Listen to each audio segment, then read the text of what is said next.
There's lots of questions. So let's see what we get to, and maybe even some people want to ask.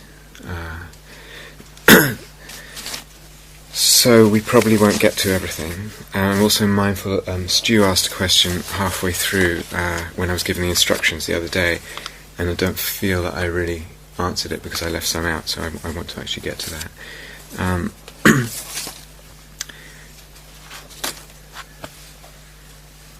Something changed.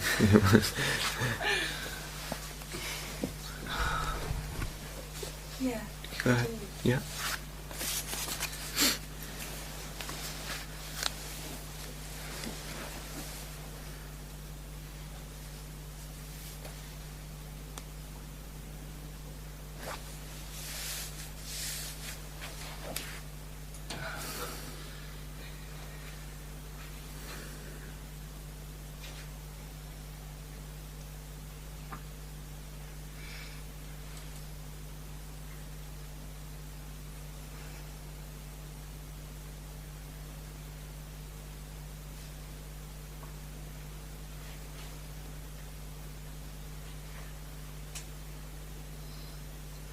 If I can get that.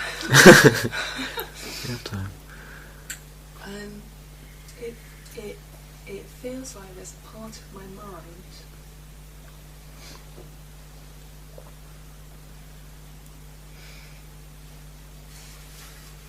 that's kind of freaking out. Okay. No, I don't mean that in literally. I think I'm freaking out. It's like I can definitely see it as a kind of a part, an aspect. Mm-hmm. And it's like the conceptual part of my mind. I didn't think it was going to be so emotional. Right. Yeah. You know, talking about it. Yeah. Not doing the not me, not mine, and kind of going along quite well with it, and sort of kind of aware that there's an experiential part. And then there's another part that's sort of like, not me, not mine, that's, you know, ridiculous or what have you. And then it felt like that sort of conceptual part kind of really got it. Something happened, and that conceptual part, it was like, it was not mine. And then that part of my mind went, well, if it's not mine, then whose is it? And the answer came very clearly, well, it's nobody's. And it was like this, it doesn't come from anywhere, it isn't anything, and it doesn't belong to anybody. And it was like really clear. And since then, it's like that part of my mind, I can't go to, it's like, almost like, if I go to not me, not mine, that part of my mind's just, is it made, it's kind of, So it just wants to think and think and think and work it out. Yeah. It's like, you know, Yeah. if I give it any space at all, it's just totally off. Mm-hmm. Yeah. Yeah. And it's fine. But as soon as I go to it, it's like, Yeah. it just kicks off. Yeah. Okay. And when it thinks about it, what happens? Where does it go? What does that feel like?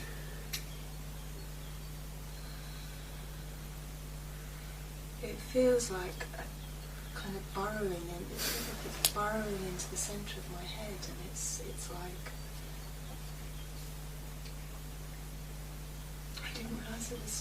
I didn't realise it had to. God, there was so much emotion until I started talking. Yeah. Yeah. I can just feel it. It's like. Okay. When it starts thinking and there's that burrowing, does it feel exciting, disturbing, confusing, agitating, all of those, freeing? There's a part that feels free, and there's a part that feels like really, you know, perhaps the words freaked out are a bit too strong, but it's like... Yeah. Okay. Yeah.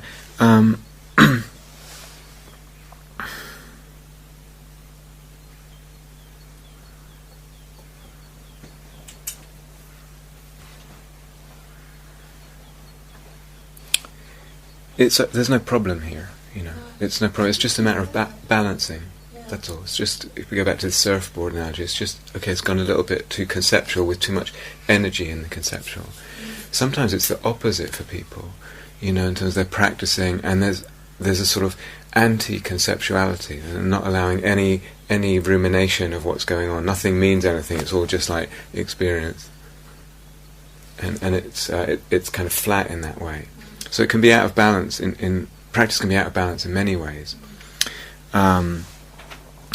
If we do level 2 and 3 and whatnot, we'll actually start bringing the conceptual in much more, because if you gather it right and use it well, actually thinking about this stuff in the right way really brings a lot of freedom. But you have to learn how to do that kind of thing. At the moment, probably what I would say is more metta, more metta, or more something that calms. So it's like feeling. I mean, there's two things. One is just not.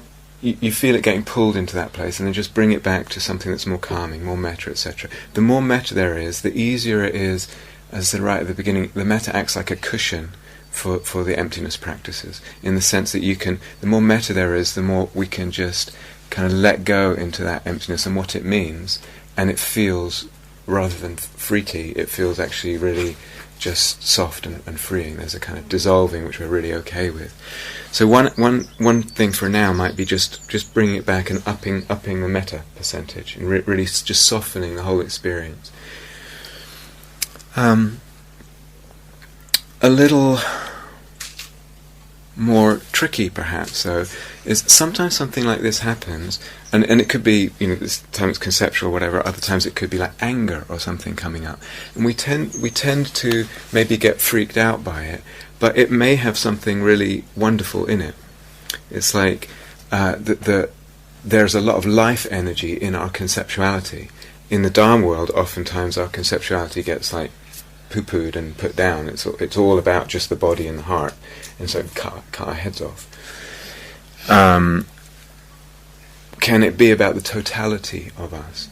And it might be that in this some freeing up is coming into the whole conceptual realm, and a lot of energy is going there. And although that can feel troubling, it's almost like sometimes it might be that you can give that a little space and actually enjoy that kind of opening there. That's a little more tricky to do, but it might be. I think it might be that there's some treasure in there as well as some difficult stuff with it. Does that make sense if I say that? Yeah, I mean completely. Okay. It feels on that level.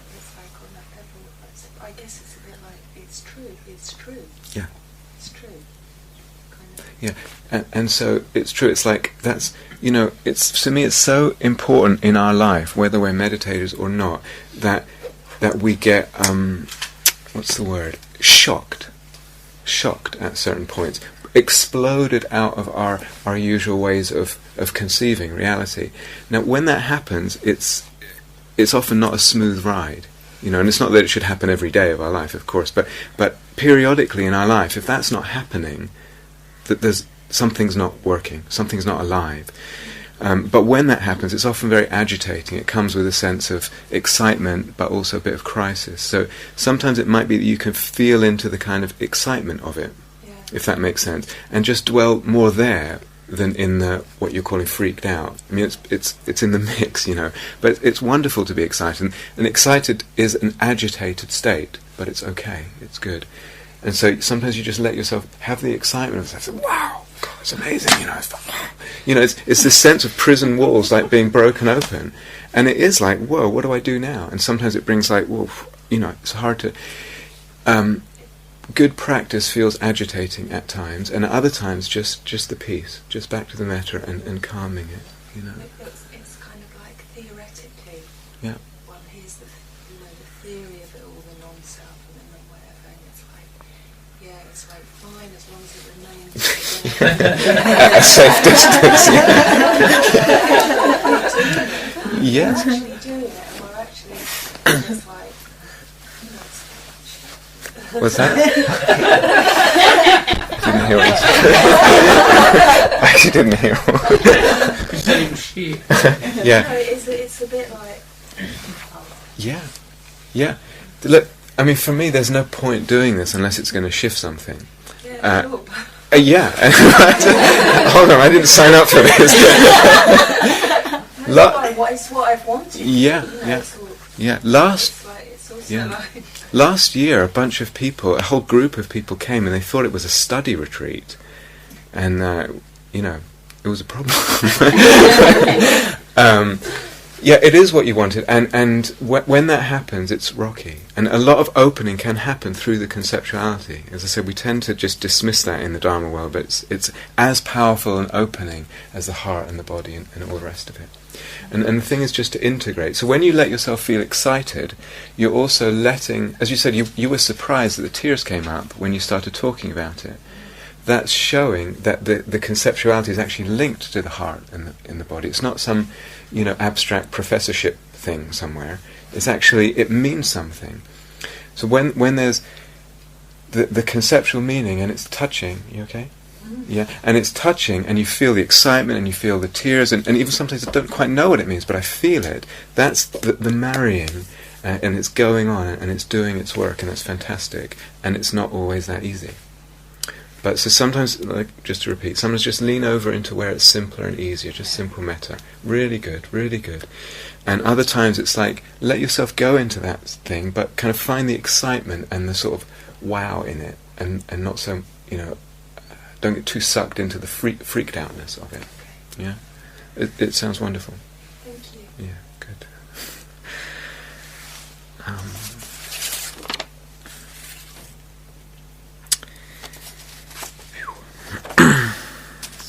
There's a lot, so I said we may not get to all of it, but does anyone feel their question is urgent and needs answering today? Just answered it. Okay. So, of anyone who put a note in here, is there prioritised ones, or because we'll have at least one more question answer, at least one more. Mine is for the interview, really. Okay, yeah, I saw that, Sophie.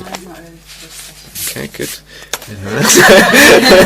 I'm hoping there might be some questions there related to working with thoughts, because that's... I actually haven't read them. If there isn't, it would be helpful to look at that some point. Let me just see if I can classify and weave a pattern here. Okay, there's two about the energy and energy body stuff.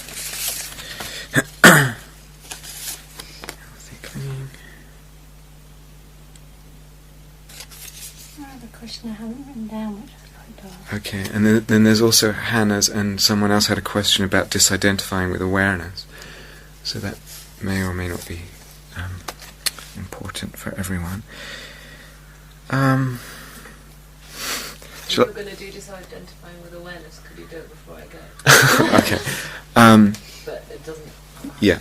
What time are you going? Half okay. past. 11:30? Oh, yikes. Okay. All right. So I could go 5 minutes later. Okay. Well, let's maybe... is that okay if I talk about that now? Yeah. Okay. So,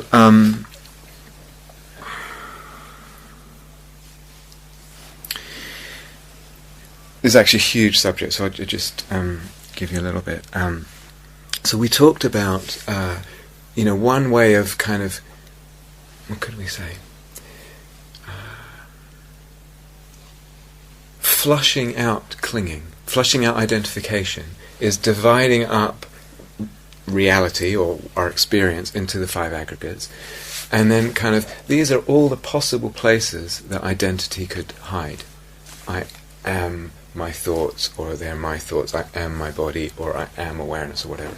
So it's just a kind of semi-systematic way of kind of making sure that you disidentify with everywhere.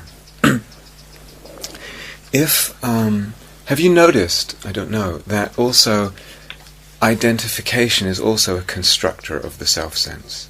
In other words, that as I said the other day, what self does is it identifies with things. That's the activity of the self. But that identification builds the sense of self. Yeah, just like clinging and aversion, identification is a subtle form of clinging and aversion. That will also build the self. So again, you get this codependent arising.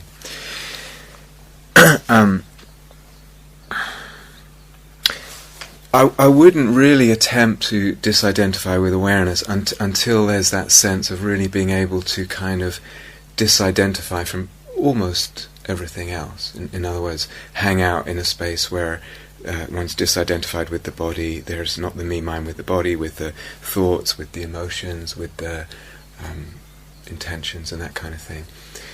And for most people that takes a long time. We're just building that up gradually. Most people that takes really quite a while, and that's completely appropriate and fine.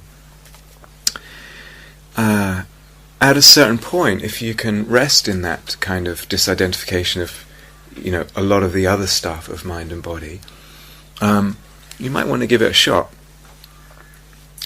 Because what happens, if I'm disidentified with body and all the other movements of mind, like thought and emotion and intention and all that, that only leaves awareness as a place where identification can be. And so if you disidentify from awareness, there's actually not any identification with any of the places where identification could happen. In other words, all the 5 aggregates, that's it. The moment when there's no identification is actually a really powerful moment. The usual kind of all day, all night appropriation of identification, me, mine, me, mine, me, mine, me, mine. And then, even if it's just for an instant, that doesn't happen. It's an instant of me mining not happening, and that's it's going to be pretty powerful. Let me get back to that. So there's a number of ways you can do it.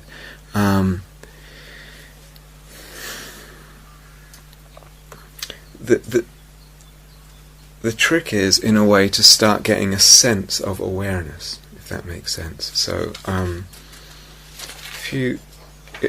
what the Buddha does is divide awareness into six consciousnesses, one with each of the sense doors. So it's like there's a visual awareness, there's hearing awareness, there's tasting, etc. And you'll probably find that some of the sense doors are easier than others to do it in.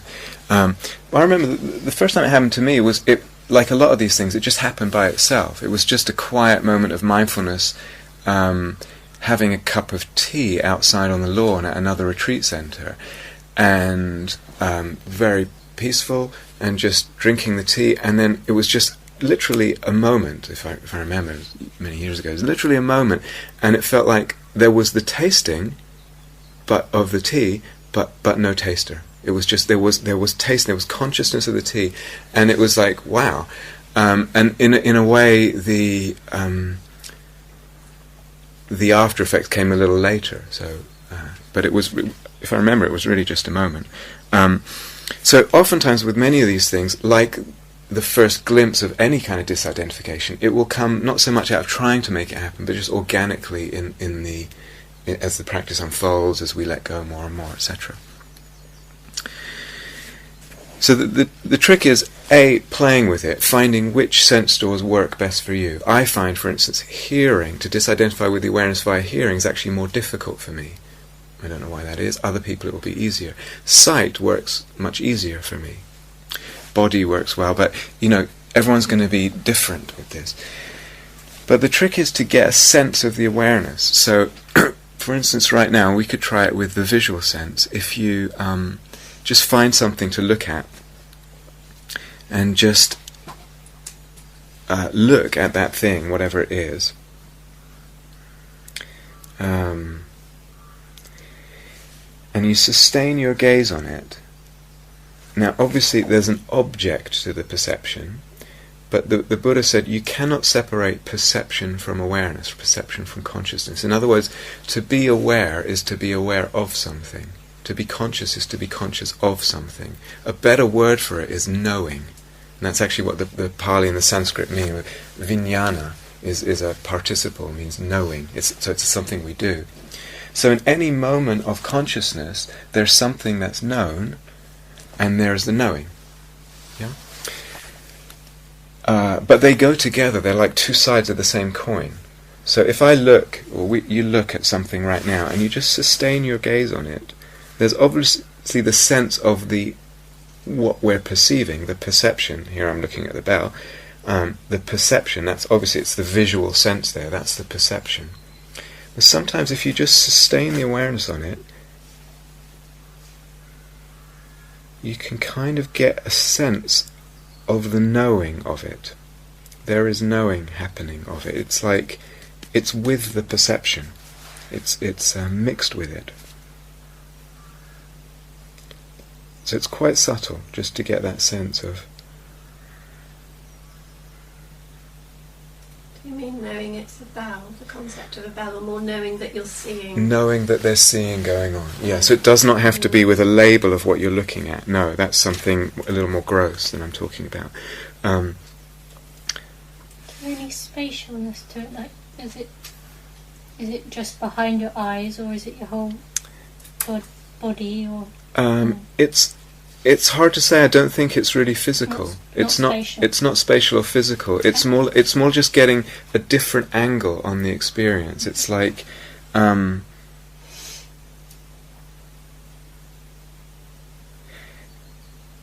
you'd probably have to hang out with this. I mean, I used to stay up when I was on retreat really late at night, just staring at plants, and actually it was amazing. And then sometimes you can look at something, and eventually it's like you begin to be aware of the knowing, or get a sense of the knowing. It's like that there's knowing going on, and it's joined with the object somehow. And then the next step is just to see that knowing is just happening. You just, the same thing, you're just doing the not me, not mine on the knowing. It's like, it's just happening in the universe. There's a moment of knowing. So another way you can do it is with a very momentary sense. So it's like,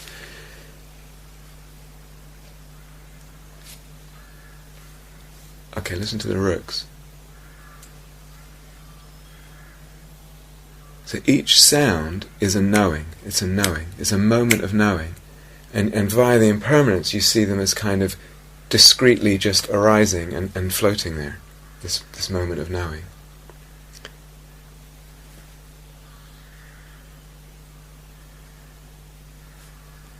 So actually, kind of, you're subtly labeling it as knowing.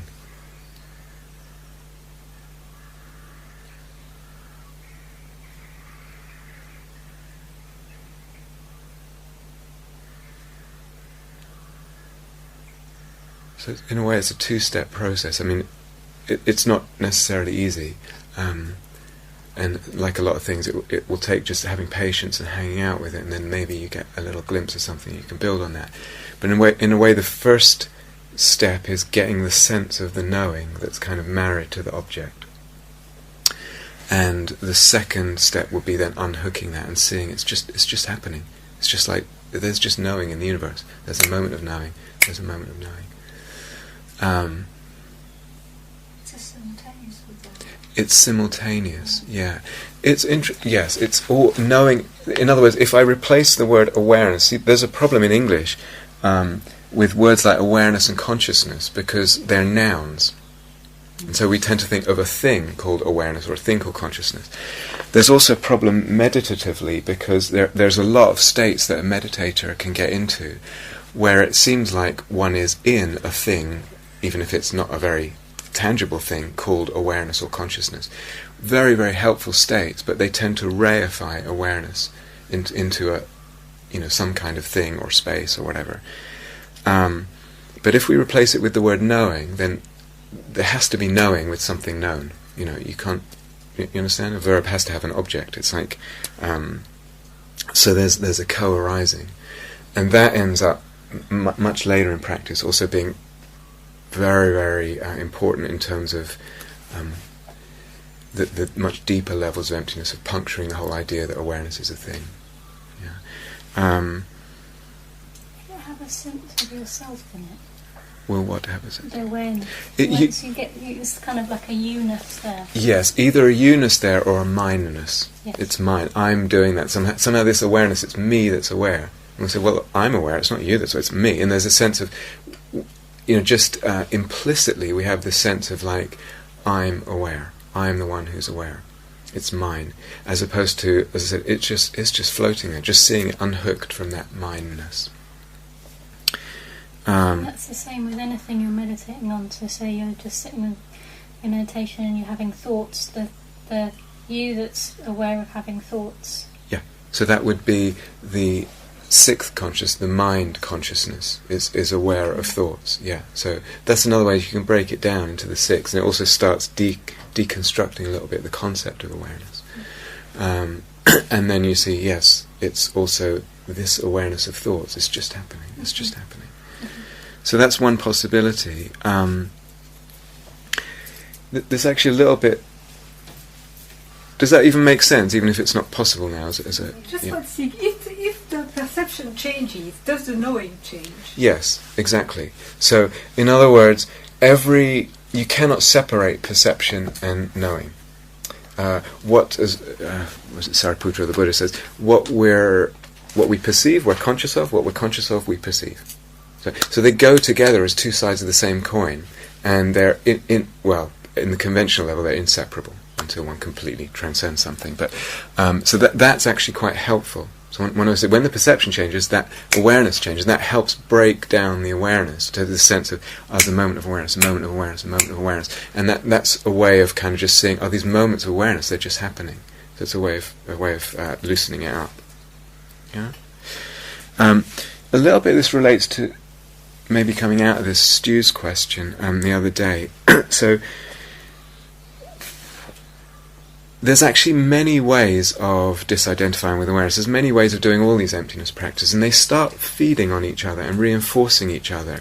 And the more one does, the more it's like they start supercharging each other, turbocharging each other. So, for instance, when we were doing the relaxing the relationship, and say, begin to get a sense, the more I relax the relationship, the less I'm constructing the self, and eventually, slowly, the coin drops. This self sense is a constructed thing. Now that can get really, really deep in that sense, and into the emptiness of phenomena, etc. And then when you say, do the anatta practice, and you say, not mine, it can have two levels of meaning at least. The first is, this doesn't belong to me, because if, as I said, the Buddha said about the body, if it belongs to me, then I would be able to not make it die or not make it get ill if I wanted to. That would be the obvious choice, but I can't. I don't have that control. But there's a more full sense of saying not mine, which is, there's no entity that all this belongs to. I cannot find an entity that it belongs to. So in a way then you start marrying. There's no entity, because I've seen the only entity that exists is a constructed, fabricated one, a kind of illusory one. Do you understand? So I might have a sense of mine, but where's the mine that it belongs to? This actually ties in with the conceptual stuff, which I'm not going to get into now, but there's very, very powerful conceptual practices, logical practices, mostly with the Gelug tradition of Tibetan Buddhism, where they actually say it's impossible for there to be anything that owns any of this. You say, what could the self be? And you go through everything that it possibly could be. Could it be the body? As I said, if I chop my leg off, do I feel like I'm only 3/4 Rob now? Or I chop both legs off, I have to have amputations, then I'm only half Rob? Amputees don't feel like that. And so you go through all the aggregates, maybe in consciousness, and there's ways of logically deconstructing that it's impossible for there to be any core entity that owns any of this. So that those kind of conceptual practices end up feeding into the anatta and really turbocharging it. I just say before I go, I had this experience when I was doing metta, where I sort of brought the anatta into the metta practice. Yeah. And I sat down and I just realised that even the urge to do the metta wasn't coming from me, and to sit down and just feel that kind of bubbling up and beautiful. arising. Yes. How was it? Incredible. Yeah. Really incredible. Fantastic. To see that even this kindness, the will to kindness, is just arising and it's just coming. Absolutely beautiful. And how did it affect the metta? Yeah, beautiful. Yeah. Very good. Very good. So again, metta leads to less sense of self. As we said, it's a non-building practice. And then with a lot of these practices, and a few years ago we did a different kind of retreat, and that would be one of the offered practices, that you can actually learn to, in the space of disidentification, to do the metta from that space, and it turbocharges the metta. So beautiful, wonderful.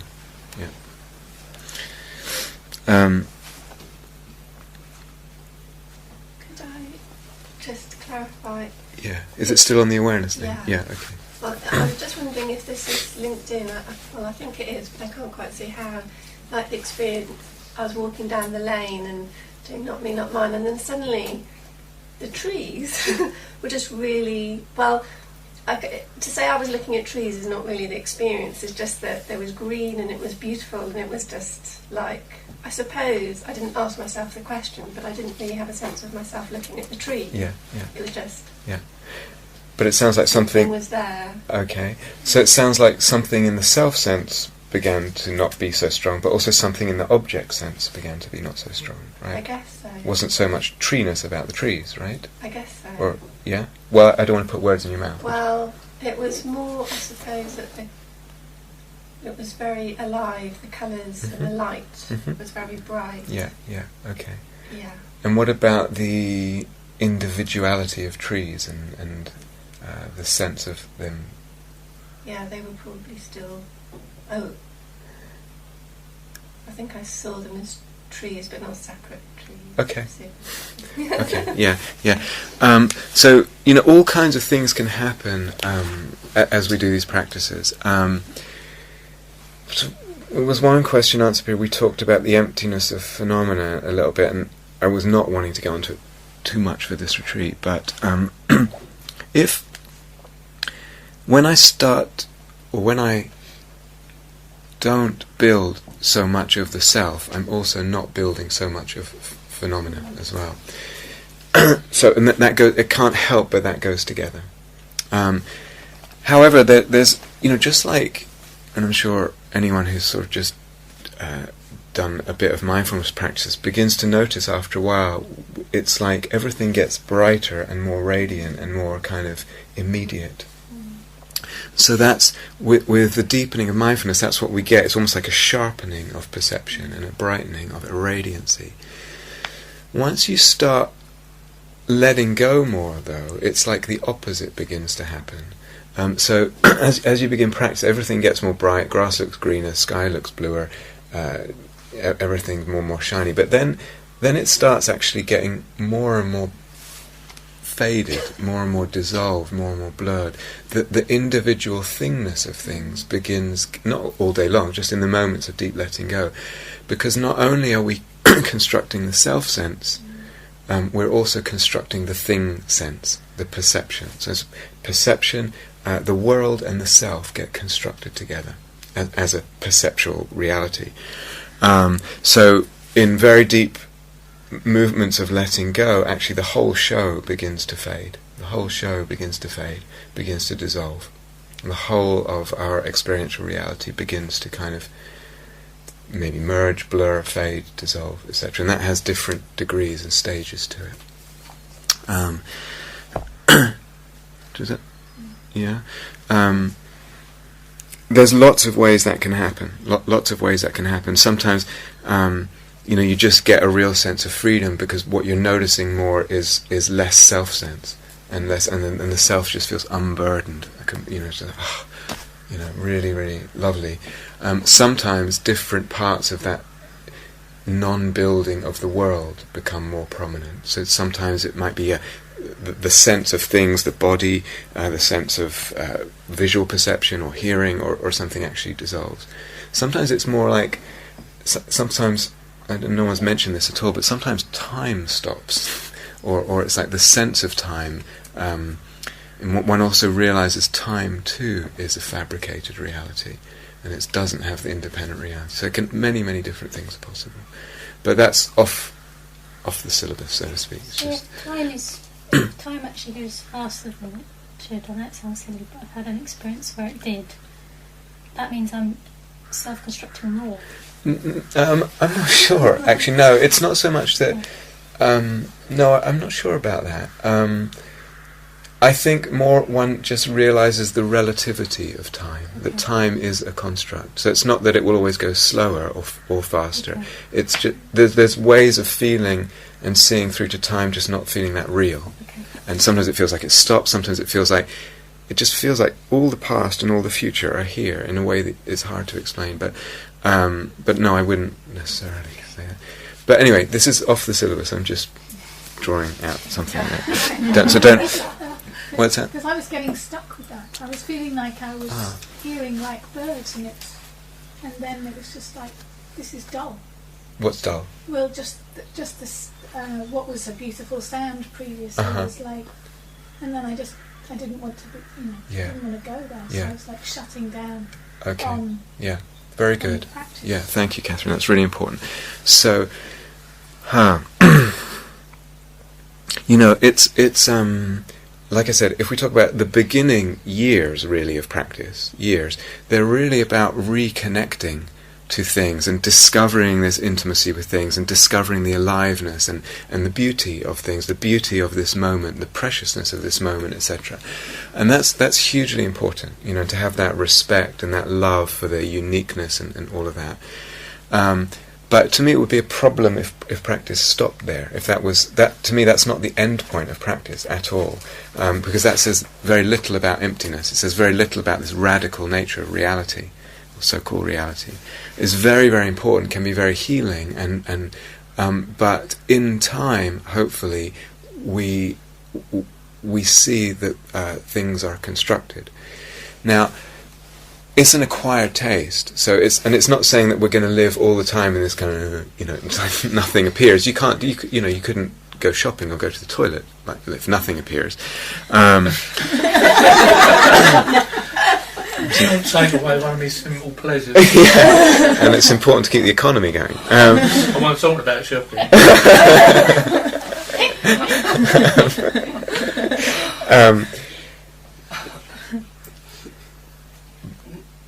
Sometimes sometimes for people, when the self-sense begins to open out, a person can feel like they're losing what is most precious.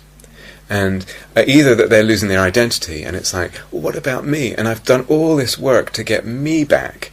Or a person can feel like, what happens when it's not that the emotions are going flat, it's that they're getting more subtle. So in the emotional range, you might have a lot of work over years, if you're like me, years and years, catharsis and healing and tears and beautiful process of reconnecting with who I am and my journey and the healing of that and reconnecting with, my emotions and the capacity to have strong emotions and really... And then it's like there's a whole other side of it as well, in addition, not instead of, but in addition, which is... Who am I when all that goes quiet? Who am I when the emotions get very subtle? And I couldn't really say it's like what's really there is just subtle love, or subtle equanimity, or just the absence of emotionality. Is that okay? And there's a real beauty in that, as much as there is a beauty in having intense and strong emotions. There's different kinds of heartfulness. But for often people it's an acquired taste, and there may well be some identity clinging there. It's like I don't know who I am if I'm not in my emotional process all the time. Actually, one sees it goes and comes and goes and comes, and it's like we get to know the best of the beauty of both. Sometimes a person fears the emotionality going quiet because they think, well, if it goes quiet, I must be in denial, because what's real is the painful and the tears, and that's very, very common in our culture, meditation culture, psychotherapeutic culture, that we believe that what's more real is the painful stuff. And unless that's happening, well, I must be out of touch with something. But so there's a real... It's a big, tall order for the long-term practice. It's like, am I willing to feel my difficult emotions, see their reality, work with them, not afraid to work with them, not afraid to have, big feelings going through the heart. And am I willing, and do I have the courage to let them go and see their emptiness as well? And then one can do both. And it takes a lot of courage, a lot of maturity in practice, and it brings a lot of freedom. And the truth is, sometimes people are not ready for that. They still need to and that's fine. Sometimes people only want to do the emptiness thing and not really feel a lot of feeling. So it's like, where's my balance here? Where have I been? Where have I been the last 20 years? Where have I been leaning? And then and then in terms also, as you said, of a sense of beauty, it's like, here's the bird song, and it's it's so important. We live on this miraculous planet with birds that make extraordinary. It's unbelievable. And like to know that beauty and to let the heart resonate with that beauty is so precious. And there's times when it's like we go beyond that. There's something, I was going to say deeper, but that's maybe not even the right word. It's just, what's the beauty that's there when all that other stuff goes quiet? And there is a beauty there, and there is a freedom there. And it's not that we're only doing that. It's like we're going back and forth. And there's a fullness there, and a fullness of healing as well. In other words, healing it might not just be about feeling the difficult stuff. So I'm talking around what you're saying, but does it make sense? So how does that sit? You don't know if something's touching you. Yeah. Do you want to say, or you rather not? Okay. Okay. Does it sound okay, or does it sound not okay? What I'm saying. It sounds quite scary. Yeah. Do you know what if you had to put your finger on what's scary there? What would you?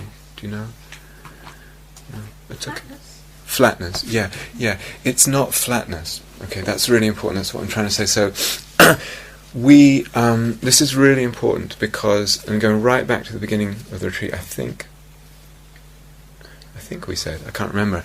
This word emptiness, it's interesting because it goes we just think the word, or hear the word, and it's very close. I feel empty, meaning I feel barren, flat, bereft, bored, you know.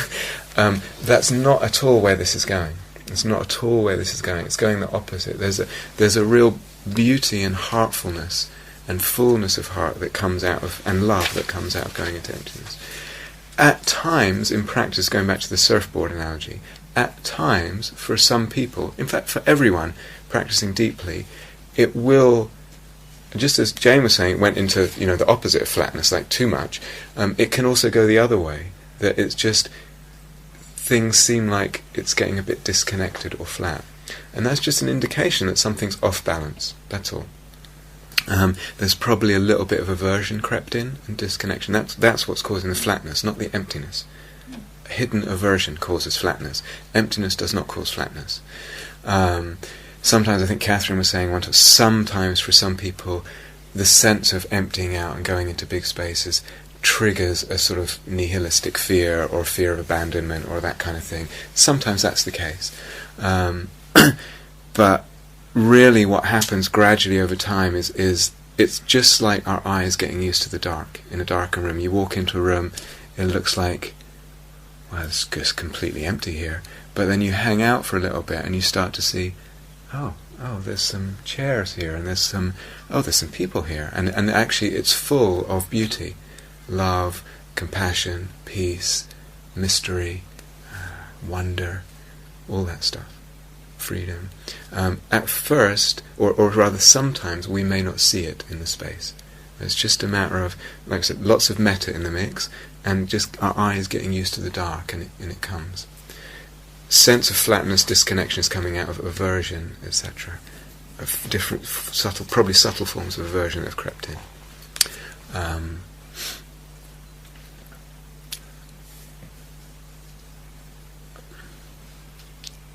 don't know. Does that sound okay?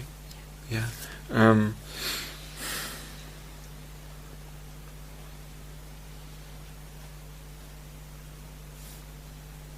It's also a matter of where our attention goes. Sometimes we don't, like I said, in the dark, we don't notice what's there.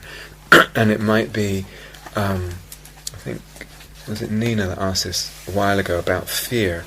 It's like we get sucked into a sense of flatness or fear or whatever. Very understandable. But maybe at the same time in the mix is a sense of freedom or a sense of beauty that we haven't noticed. And just hanging out a little bit and actually beginning to notice the beauty or the love in the space or the warmth or the holding or the peace or the mystery there. And it's like then the mind begins to, allow that to fill the space a bit more. Yeah, it's just a matter of getting used to it. But I absolutely promise you that going into emptiness is not going into disconnection or flatness or disappointment in any way. It may be that momentarily, and for some people, it may be somewhat of an issue that they need to work with, but most of the time, no. It's going into a depth of beauty and wonder. It's really almost beyond what we can put into words. I know that because I already had some of that. I don't know why I'm Yeah. feeling like this now. Yeah. I think it's that the disidentification is a much stronger practice. Yes, it is a much stronger practice. That's why I left it till last. It's a harder practice, it's more subtle, it's much stronger as well. More metta in the mix. More metta in the mix. And it is an acquired taste. If you feel that disconnection, really know that something's in that moment just a little bit off balance. That's all. That's all that's happening. And then it's a question of, okay, what's off balance? Has aversion crept in? Do I need to do more metta? Am I seeing it, as Catherine was saying, am I just shooting everything down because I'm trying to get rid of everything? There's this hidden aversion. That's the stuff to check out in the moment, rather than project into the future and think this is the wrong road, etc. It's more like in the moment something's just a little bit out of balance. I wonder what it is. Maybe just try rejigging things a little bit. Yeah. And it's also the case that you don't want to be doing. Something like not me, not mine. It's like you wouldn't be doing that all day long. No one. It's too intense. You'd want to be, a lot of metta in the mix, and kind of going back and forth between more cultivating practices and more emptiness practices. Yeah. Okay.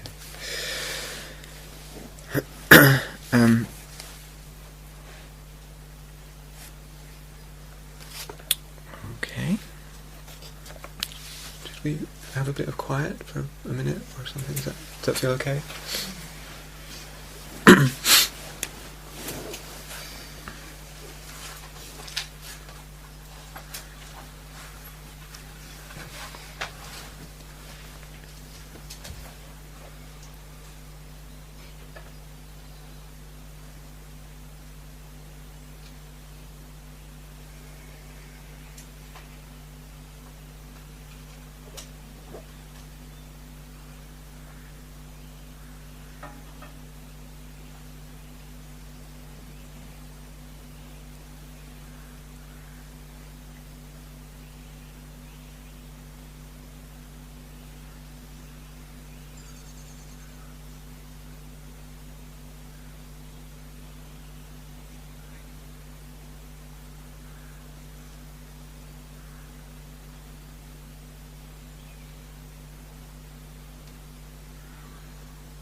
So how are you guys doing? Are you okay? Yeah? Did we go on a little bit, or? Yeah? Okay. There's one here that's actually, as I said, we won't unfortunately get to all of them, but I think they can wait. There's one here that feels quite important to me. It's, can you explain more about healthy clinging?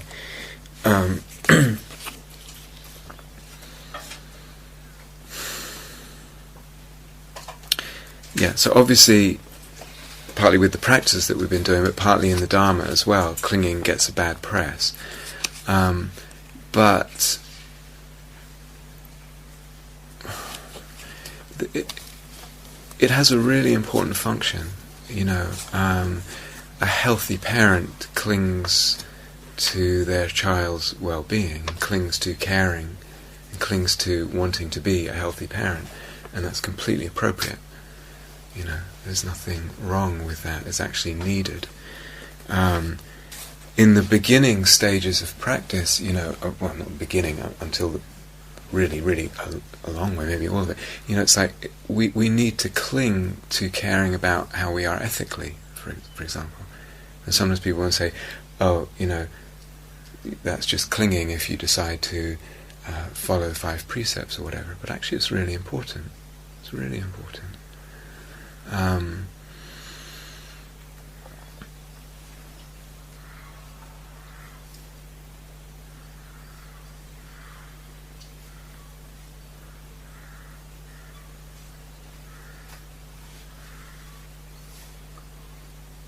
Catherine at one point spoke about, I forgot the word she used, but it's like the fire in practice, what gets you, what inspires you, what puts you on the cushion.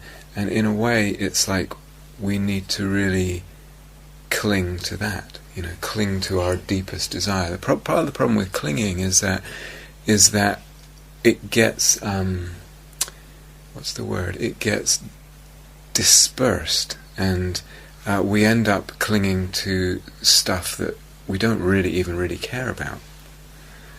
What someone thinks of us, or getting this or that, or something like that. It's like petty stuff. It goes into petty stuff, or just, I want to have this meal taste really nice, or it's important that this or that, or and it's like all this, because in a way, from another perspective, clinging is our life energy. It's our life force. It's what gives us life. It manifests all kinds of things, and it's like, am I going to squander that? Am I going to waste it and chase rubbish? Chase stuff that doesn't open the being and doesn't feed me, or am I going to actually let that clinging, let that life force, if you like, really move deeply in the being and move us deeply? Do you understand what I mean by this? So that takes a lot of work. It takes, especially again in our culture, it takes an enormous amount of work, because you have all these messages saying, cling to this, cling to that, cling to that. You don't look good enough. You're not this and you don't have enough of this.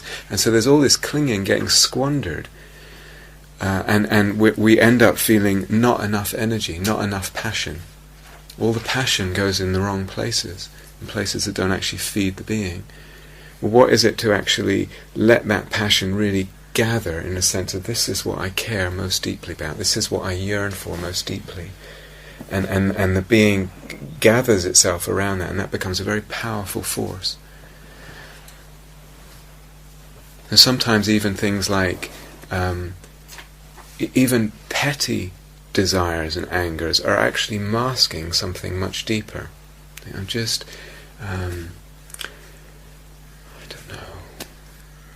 irritated at this feeling I have, or irritated at this person, and actually I can't go into all this now, it's too complex, but it's actually underneath it, it's touching a much deeper movement of the being that we actually need to trust.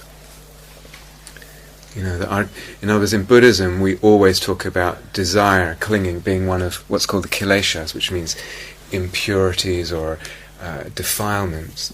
But actually it may be that a good proportion of the time they hold something very precious for us. It's just that we've got hold of them the wrong way. We think, I need to have that. I need to have that pretty thing, or that person, or I need to get rid of this. And actually it's staying at a surface level of something. Does it make sense? Right, that's a whole other subject. I just wanted to mention that. So it's like trusting our desires, but not our first look at them, because they tend to get hooked into something and try to convince us that we need this something, that's what it's about, when actually there may be something really really powerfully deep and purifying and opening in that movement.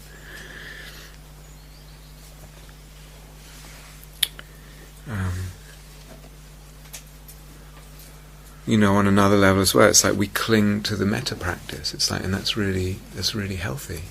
It's really important to do that. If I just say don't cling, one's mind just will follow its habitual tendencies. And generally speaking, that ends up creating trouble. The mind creates trouble for itself. Right? So clinging is saying, if I cling, for instance, to the metta practice, I keep coming back, keep coming back, keep coming back. I'm actually clinging. That's a movement of clinging. But it's helpful because it's like preventing troublemaking. Because I've been dealing with massive aversive reactions and trying to do like not me, not mine, or just allowing. I mean, they just kept coming back. I mean, it might work momentarily to some extent, it just kept coming back. It's been driving me insane. So I thought I just decided to have a different look at it. Good. And go somewhere else to do it. And it was like I found, by looking hard at the aversive reactions, there were several, that they were messengers. Yeah, good. They were messengers. They were pain messengers. Pain messages, yeah. Yeah, but what they were painful because it's the only way I pay attention to them. And they were pointing at thought proliferation. So I would find I would have an instant reaction, tweak, so to speak, when I realised that I'd gone off on one of my obsessions. Right? It's like, oh, back again. Yeah. And pain would go away then. But then I would drift off again, and it would come back. And so there were others as well. Yeah. But I found that really interesting. As if it's just energy. Yeah. And get it to look at it as a useful energy rather than a negative energy was really helpful. Yeah, good. Yes. Yeah, great. Yeah.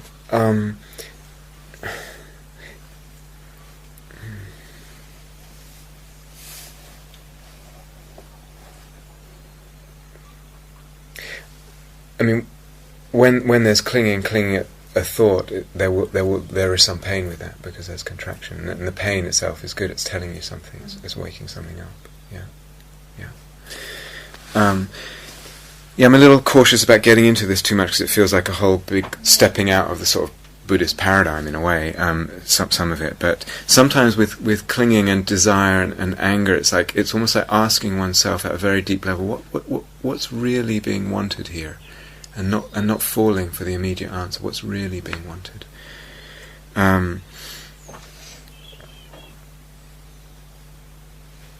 It's like a healthy dissatisfaction in a way. Yes. Rather than unsatisfactoriness. Yes, and it's exactly, and it's leading us. It's like, what do I really want? What do I really want? And there's something in that. When that, what do I really, meaning the deep current in the being. When I'm connected with that, rather than closing the being down, it actually tends to open it up.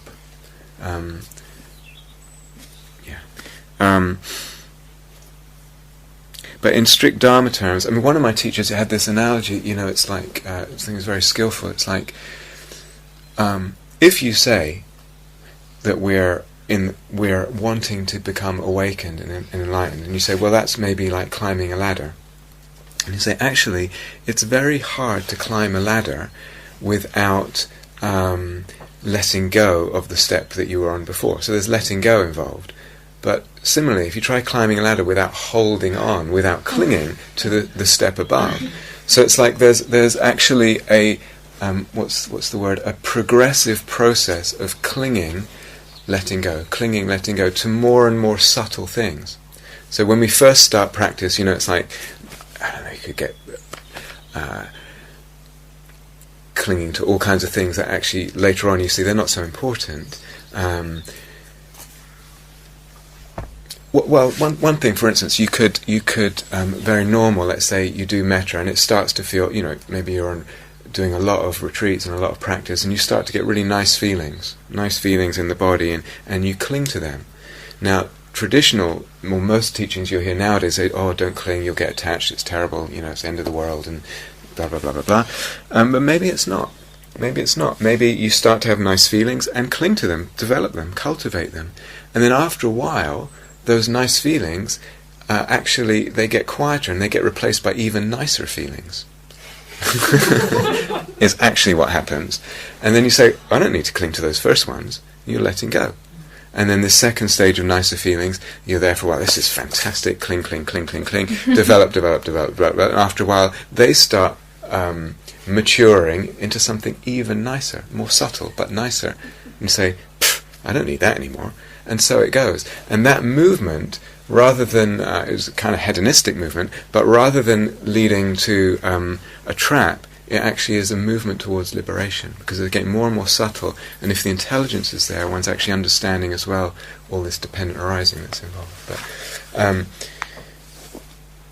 I don't know who asked this, but does that give an answer to... Who was it? It wasn't me, but it sounds like a good answer. Maybe it was Kate. Was that? Yeah. Maybe it was Kate. Intelligence. Perhaps you won't answer this now, but you said it depends on the intelligence.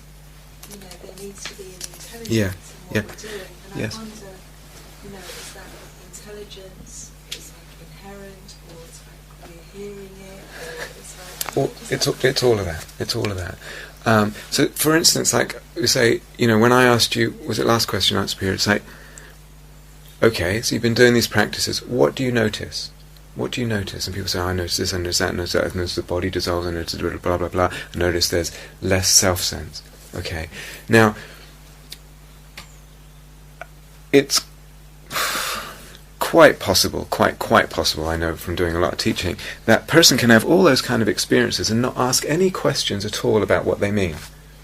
And very easily one just goes in and out of all these quite remarkable experiences. And very easily what happens, it becomes about having the experiences and about clinging to certain experiences. And I like it when the body dissolves. I like it when I feel more spacious. And then, oh no, I'm back into kind of humdrum reality again. And I'm trying to get there. And then maybe you get more and more remarkable experiences. But there isn't this questioning of what it means. So we're talking about, can I actually see it a certain way? I see, when I do this, there's the construction of self, which means that self is constructed. So there's an intelligent kind of, I'm taking conclusions out there, and I repeat those conclusions until I know in my heart that the self is constructed, and if we follow Julia's question, the world too is constructed. But it's quite interesting because I don't know how much most people would do that without the stimulus of kind of someone saying, hey, you know, remember to do that, look this way, ask it, what does it mean? And actually saying it. Most people wouldn't, which is a shame, but that's why we have the teachings and why we, you know. So it's partly from the outside, it's partly some people just tend to think that way more, partly, you know, someone planted a seed ages ago from what you hear, and years later it comes up, you know, all of that stuff. But without that, all that's happening in practice is we're going in and out of experiences, and either we just kind of shrug and say whatever, or we get attached to experiences, or we say, well, I don't know, or we make up a certain, we'll tend to reify things, you know, come up with an explanation that doesn't quite fit, you know, make that much sense. So when I say intelligent, that's what I mean. It's like this real understanding, what is going on here? Something's going on, it's not random. Not the reifying, is that so wrong? Can it not be a step in the understanding? It's absolutely a step in the understanding, yeah. I think it's important. Salma asked a question a while ago about is love and consciousness the same thing? We're talking about, you know, oftentimes this space can open up, you know, in deep practice, a space opens up, it's filled with love, it's filled with, or it's like consciousness with a big C, it's cosmic consciousness. And it's really, really striking, beautiful experience that one can, you know, develop a lot and go into. And I would say most people, in fact, need to reify it, interestingly. And it's good, and they fall in love with it, and it's beautiful, and it really does its work on the heart. And as you say, it's a stepping stone. At a certain point, hopefully one's ready to let go of it. Because there's this this holy dissatisfaction, this restless striving that won't just put up with something that's not the complete ultimate truth. But yeah, stepping stone, definitely. Does that mean it's alright to fall in love with emptiness? I think so, yes. I think it's really important to fall in love with love, to fall in love with awareness, to fall in love with mindfulness, to fall in love with God, to fall in love with emptiness, to fall in love with all this stuff. But that's just my personality. I tend to fall in love a lot. People are different, but there's something about staying somewhere and really kind of letting that whole sense really work its magic on the being, and not stopping there, not building your house there finally. So yeah. I've noticed I've started to characterise emptiness, like give it a like it has certain feelings, and that I could also carry on just identifying from those, and it would get more subtle. But then it's like, well, perhaps I should get more in touch with. When you say characterise, how do you mean? Well, deep and dark and spacious. Yeah, okay. Or whatever, Very full good. or whatever. Yes. And to really soak those feelings up rather than going, oh, well, that's actually empty, and that's actually empty, and that's actually empty. Yeah, very good. I would really let yourself do that. So what you're really doing then is you're letting yourself dwell and linger in states of relative emptiness, which is great. And that, as we were saying with Catherine, it's like the very darkness, what might have been scary at one point, or feel like, gosh, there's nothing here, or where's all the beauty gone? It actually starts becoming so pregnant with mystery and beauty, and one does fall in love with it, or can. And sometimes it's light as well. Yes, absolutely. Sometimes it's light. It doesn't have to be dark. Mostly at the deep end of things, it will tend towards darkness, but it can be light too. But yeah. Getting used to that place and calling it whatever you want, but it does something there. And then there's another kind of gear that you're in, which is just letting go of everything. Because I'm very much in the cage. Yeah, well, I mean, we talked about this the other day, Hannah. And it's like it might be too fast. I remember this teacher that talked about the ladder, because I have that tendency too. It's like just go burrow. What's the ultimate kind of thing? And he said, get attached, Rob. Get attached. And he looked at me and said, get attached. And I was like, really? So, and it's like no one had ever said that to me before, and it was so skillful. It's so skillful. And those things I can look back on. It's like I'm not attached to that. So that stuff comes and goes. It becomes part of one's life. It's not a big deal. And actually, when you say that, I realise there's a fear of the attachment. Yeah, so exactly. There's aversion there. Yes, and we've been indoctrinated a little bit. So all attachment is bad. All clinging is bad. Especially. And we learn it as well. Of course. That's true too. Yes, that's definitely true. Yeah.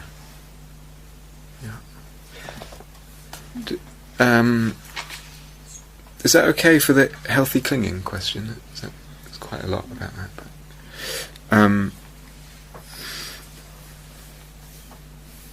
But, can I check something? Yes, please. Because I'm getting confused.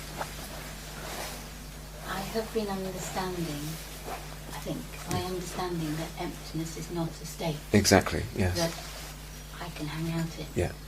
But that everything's empty. Everything, that things are empty. Yes, good.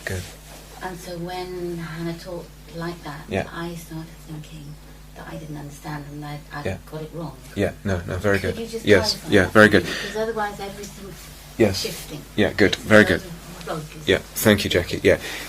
If we're going to be strict and precise, which is actually really important to do in this territory, it's so easy to get confused and etc. Emptiness is an adjective. This is empty, that's empty, etc. That's really what, when we're practicing emptiness, that's really what we're doing. We're learning to see that this is empty. When I see that this, whatever this is, my self-definitions or whatever, when I see that that's empty, the suffering goes out of the thing. You understand? Because I only cling to things, maybe this isn't obvious, I should say, I only cling to things when I think they're real. Right? I don't cling to something that I think is empty. And the suffering comes from the clinging. So that was this obvious already? Yeah, because sometimes it's like, I get into a retreat. No, okay. Okay, this is really... So, let's go right back to first principles. The Buddha's talking about suffering, the end of suffering. I only suffer because through clinging. I only suffer when I cling.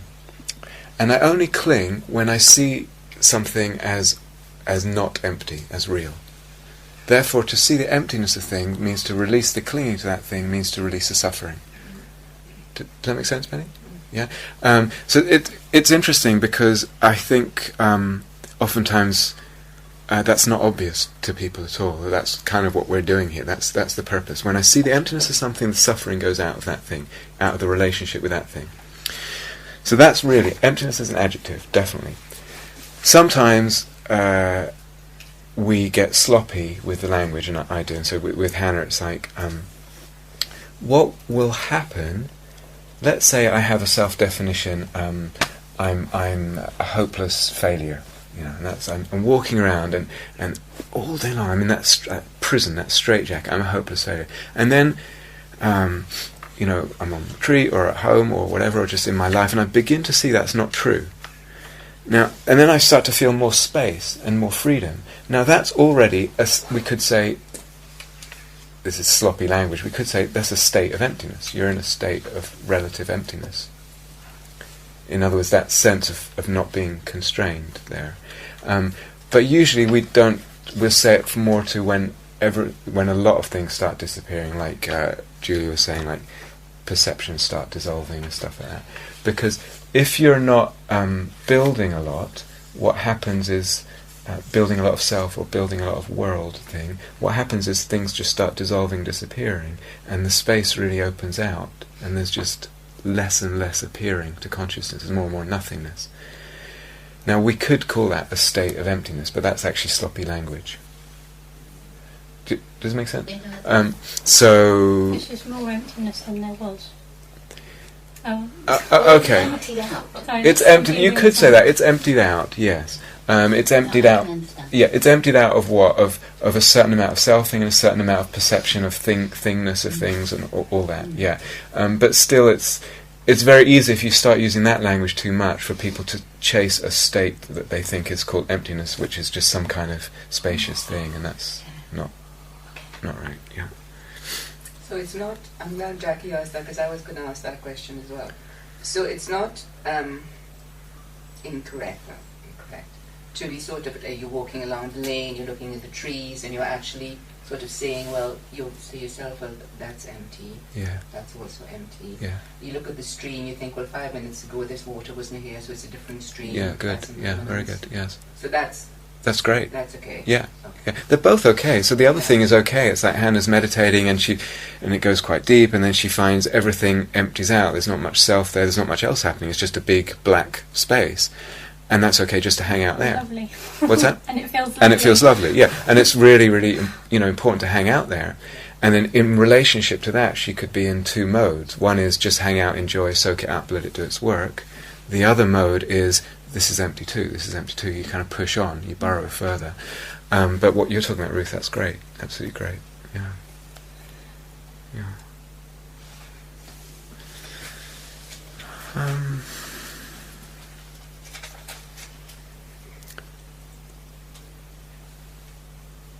Because ultimately it's not about the experience. It's about seeing that things are empty. Seeing that any imprisonment I feel, whether gross or subtle, comes from believing something is solid and real. And that's what it's about, not about the experience. So I'm just when you're saying empty, empty, or not me, not mine, whatever, you're just freeing a prison. Not me, not mine doesn't work very well for me. It works with my clothes, or if I think of my car, my home, like that. But sort of trees, no. What works for me is empty. Yeah, okay, good. Yeah. That's the word. Or no self, but mostly empty works for me very well. Fine, yeah. As I said, different people will relate better to different practices here, and it's important just to go with what works for you. Yeah.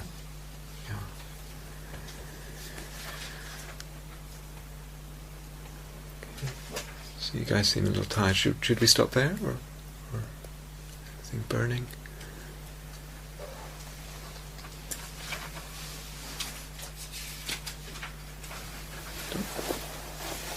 I'm happy either way, so it's up to you guys.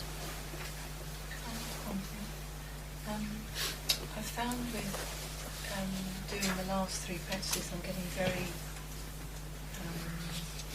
involved in them. There's quite a lot of thinking, just trying to sort of hold it and encapsulate it. And when I try and do the metta, in a way, I find it really hard to find that. To actually use that as a nourishing practice. I just keep getting drawn back out to the other ones. Yeah, because my brain's trying to kind of hold it somehow. How do you mean when you say hold it? What does it mean? It's like things just keep slipping away, and then I kind of What's slipping away? Understanding, or trying to remember what I'm doing. Okay. It might be, and this goes for everyone now, that if you're feeling like one of these is working better than the others of the 3, that's it. That's your practice. Go for it. If you're feeling like they all 3 work equally, fine, do them all 3. If you feel like 2, just do 2. But I would. It sounds like just simplifying by choosing one, which, remember, also could be the bare contact. That also counts. So we've actually done 4, you could say, 4 kinds of emptiness practices so far. And, there's gazillions more. I mean, so just for this retreat, these are the 4 principal ones. So choose one of those and the metta, just to simplify, and choose the one that works the best for you. That kind of, you feel like, when you're in the groove with it, you can feel it. You can feel some release happening. That's the indicator that a practice is working. Release, relief, freedom, spaciousness, peace, joy even. That shows us that we're on the right track. So just choose one and simplify and do a lot more metta. Even if you do like 3/4 metta, a quarter emptiness, get back in the groove with the metta as well. And then choose the simplest one. Does that? Or is there more to kind of disentangle there? I'll just give that a go. Okay, yeah. Choose the path of least resistance, not the path that I should be able, the path that works for you, which is different than someone else. It's fine, no problem. Can I offer a reflection on that? Yeah, please. It's just the way that you said holding the various things. Yeah. And I think that my reflection is that the practices are breaking up our ways of holding the world. Yeah. And so we have to keep asking ourselves to find new ways to hold that. Uh-huh. And that might open you up to a different experience of yourself. Uh-huh. Can you give an example, or? Well, I've also had a similar thing to she was saying, and I feel like when I ask myself to hold that in a new way, I feel a lot more heart energy coming in. Yeah, good. Yeah. Because really the mind can't hold it. You're pulling it apart by the practices. Yeah. So it crumbles and it can't hold it anymore because it's used to doing it in a particular way. You've constructed this world you're in, and now you can't do it anymore. Yeah. So you need a new way of finding that. Yeah. Relationship. Yeah. Thank you. That's really important. There's different kinds of holding. So when I was speaking, do you feel like a kind of conceptual holding, or is it? Yeah. So that's one. It's like just getting one's head around what am I doing here, remembering what I'm doing, what the point is, and everything. And then it sounds like what Stu's talking about is also a kind of being holding or emotional holding, a bit of what's going on as well. Would you say, or? Yeah, I guess so. So the heart's getting more involved, you said. So. Yeah, I mean that's just my experience. Yeah, no, that's great. Different for somebody else. It probably will be, but I think what you're saying is really important. So sometimes So first thing is there's different kinds of holding, and they're all important. There's a sense of knowing what one's doing and it making sense and remembering that, and there's a kind of conceptual holding of what's going on. Then, and we touched on this today, and I think Catherine at one of her talks as well, it's like, so we're letting go a lot of the usual ways of holding and holding together reality and holding together the self. And it's actually important that we feel safe in that letting go of that holding, that we actually feel safe. Now, sometimes that's just not an issue in a moment for a person. It's just, one just lets go, it all comes, there's a lot of space, and just somehow in that space it all feels held. You don't need to do anything extra. Other times, just as you said, it's like asking, well, how can this be held now? And it invites more of a heart quality in to hold it. Other times it's doing more metta. Other times it's looking for the, as we were saying with Catherine, there's a sense in the space itself of energies that are holding what's going on. But yeah, that's really important. Yeah, thank you.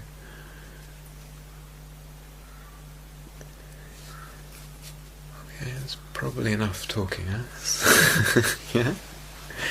So what we didn't get to today, I'm very happy to revisit, and I'll stick them back in the bowl, if that's okay. Is that all right? If it was a burning one, leave me another note, and I'll try and respond by note. But they're pretty interesting questions, so it might also be just helpful for everyone to hear. This isn't a question about this; it's a question about. When will the next Q&A be? Because the reason I ask is this question of choosing practices. Yeah. And for me it seems like there are questions or dilemmas in that choice, and I'm wondering whether we'll have a chance to ask those questions, or whether that would be best done via a note. Who else is feeling in the same boat? Unsure. Yeah? Well, who's absolutely fed up of question and answer session now? Because I'm happy to stay and answer that question, but if you want to leave, I mean, it's practically lunchtime anyway, you're welcome to leave. So I will stay and just address that question for anyone who wants, and everyone else can just go to lunch. If that feels... Is that okay, solution? Yeah? Yeah. It's a lot of talking, that's fine. You don't have to. So just if it feels relevant, you're welcome to stay.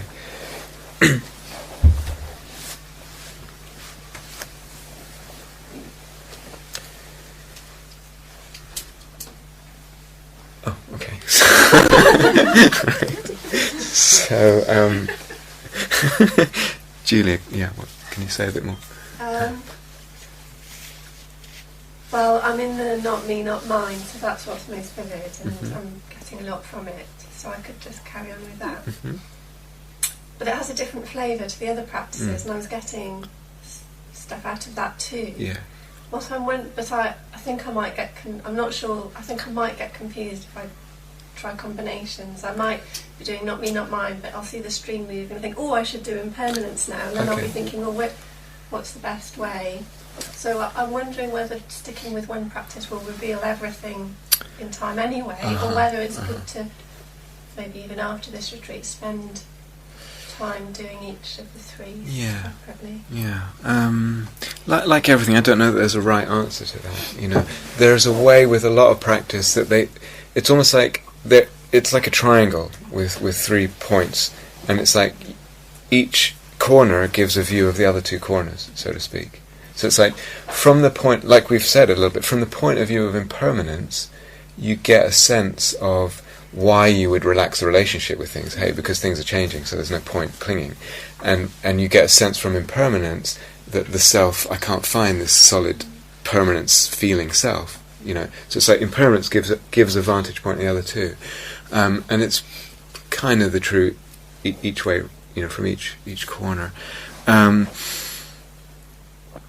I don't know. I'm very aware of this word "should" in practice. You know, I see the stream and I should be doing.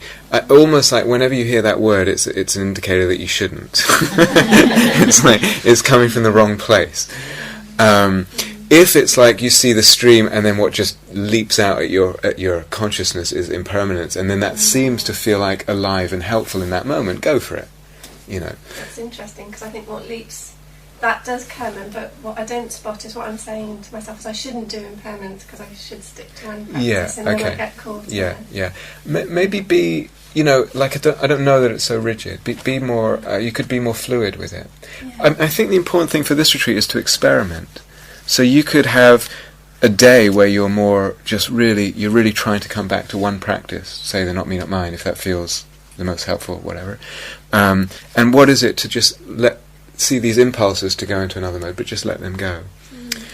Other days you try just kind of letting it skate around a little bit, but 3 characteristics is what I'm doing. Other times there's a sense of you kind of see them all at once, or 2 of them at once. It's like you see them in the same moment, and that's fine, and that will happen the more it matures anyway. So kind of don't worry about it too much.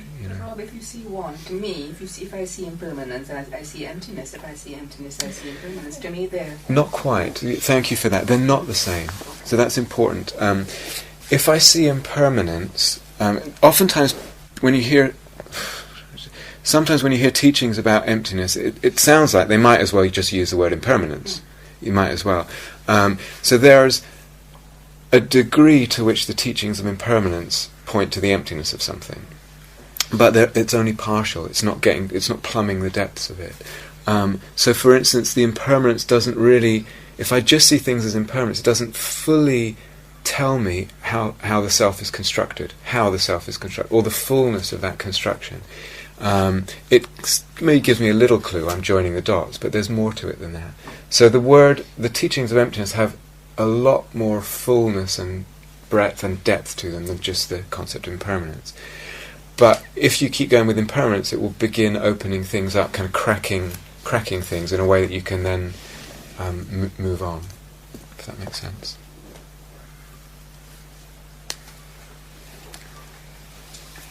If something's tricky, like the not me, not mine. Tricky for you, yeah. Yeah, that feels like tricky because of what you said before. And I was getting more. It's much pleasanter experience with the other 2 practices, which I liked as well. Yeah. And I'm feeling a tendency to stick with this because it's tricky and it seems to be getting at something that the others weren't getting at. Getting at what? Well, these things like the aversion keep coming in. I wouldn't necessarily. No. Oftentimes people. I mean, it's of course sometimes in practice a sense of you need to go where the difficulty is. But at the moment, the more you do, say, the relaxing relationship, the more as I said when I introduced the anatta practice, the more I let go, the more not me, not mine just reveals itself without me trying to do it, and then it won't be coming out of a disconnection. And then the more you do that, then it will be easy. You'll be getting a taste of connected. Not me, not mine, rather than disconnected and aversive, and then that becomes, you'll be able to just kind of eventually just repeat that deliberately. So I would stick with where it feels good, where it feels like it's got some freeing in a warm, connected way, and out of that will come, no hurry. Okay, is it lunchtime? So we have 1 moment of silence.